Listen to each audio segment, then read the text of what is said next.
Hello and welcome to Nighttime Stories. Tonight's tale, The Raven by Edgar Allan Poe, published 1845. Once upon a midnight dreary, while I pondered weak and weary over many a quaint and curious volume of forgotten lore, while I nodded, nearly napping, suddenly there came a tapping, as of someone gently rapping at my chamber door. "'Tis some visitor," I muttered, tapping at my chamber door. Only this, and nothing more. Ah, distinctly, I remember it was in the bleak December, and each separate dying ember wrought its ghost upon the floor. Eagerly I wished the morrow, vainly I had sought to borrow from my books surcease of sorrow, sorrow for the lost Lenore, for the rare and radiant maiden whom the angels name Lenore, nameless here for evermore. And the silken, sad, uncertain rustling of each purple curtain thrilled me, filled me with the fantastic terrors never felt before, so that now to still the beating of my heart I stood repeating, "'Tis some visitor entreating entrance at my chamber door, some late visitor entreating entrance at my chamber door. This is it, and nothing more." Presently my soul grew stronger, hesitating then no longer. "Sir," said I, "or madam, truly your forgiveness I implore. But the fact is I was napping, and so gently you came rapping, and so faintly you came tapping, tapping at my chamber door, that I scarce was sure I heard you. Here I opened wide the door. Darkness there, and nothing more. Deep into that darkness peering, long I stood there, wondering, fearing, doubting, dreaming dreams no mortal ever dared to dream before. But the silence was unbroken, and the stillness gave no token, and the only word there spoken was the whispered word, Lenore. This I whispered, and an echo murmured back the word, Lenore. Merely this, and nothing more. Back into the chamber turning, all my soul within me burning. Soon again I heard it tapping, somewhat louder than before. "Surely," said I, "surely that is something at my window lattice. Let me see, then, what thereat is, and this mystery explore. Let my heart be still a moment, and this mystery explore. 'Tis the wind, and nothing more." Open here I flung the shutter, when with many a flirt and flutter, in there stepped a stately raven of the saintly days of yore. Not the least obeisance made he, not a minute stopped or stayed he, but with mine of lord or lady perched above my chamber door, perched upon a bust of Pallas just above my chamber door, perched and sat, and nothing more. Then this ebony bird beguiling my sad fancy into smiling, by the grave and stern decorum of the countenance it wore.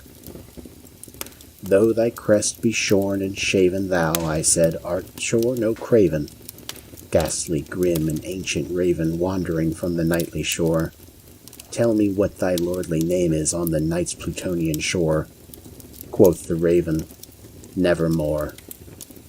Much I marveled this ungainly fowl to hear discourse so plainly, though its answer little meaning, little relevancy bore. For we cannot help agreeing that no living human being ever yet was blessed with seeing bird above his chamber door, bird or beast upon the sculptured bust above his chamber door, with such name as Nevermore.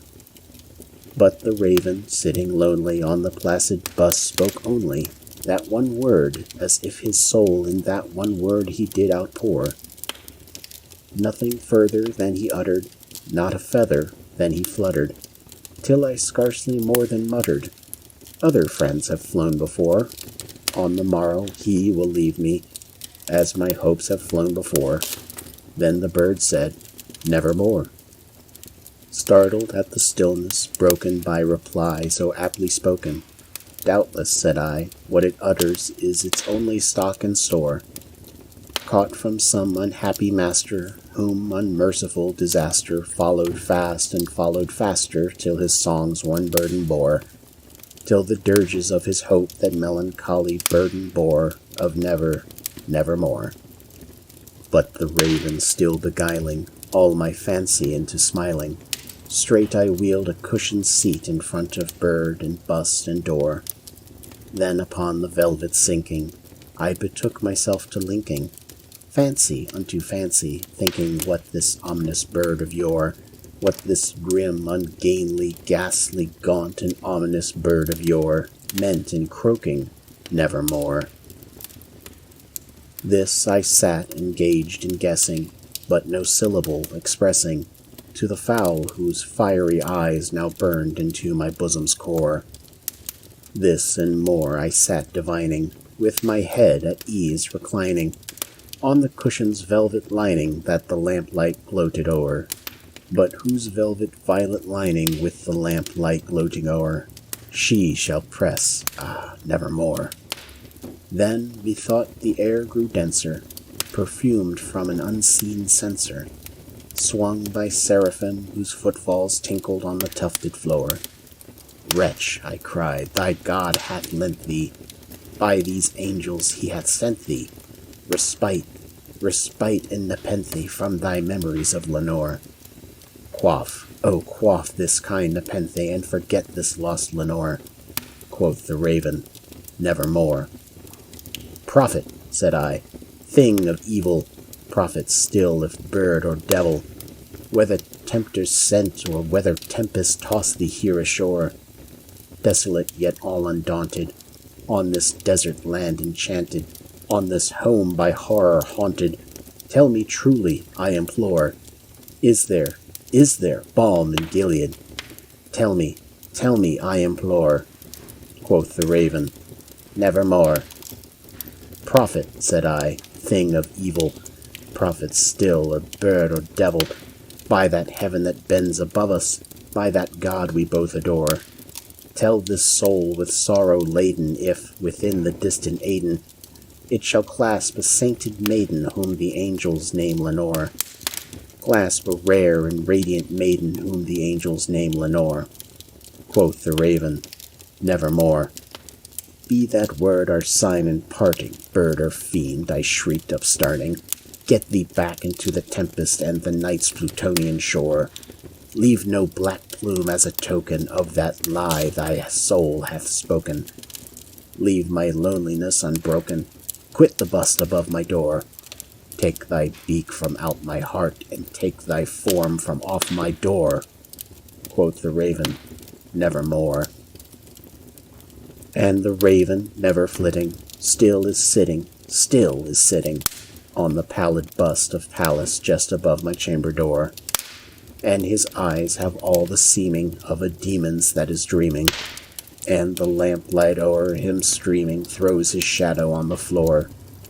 And the lamplight o'er him streaming throws his shadow on the floor, and my soul from out that shadow that lies floating on the floor shall be lifted nevermore.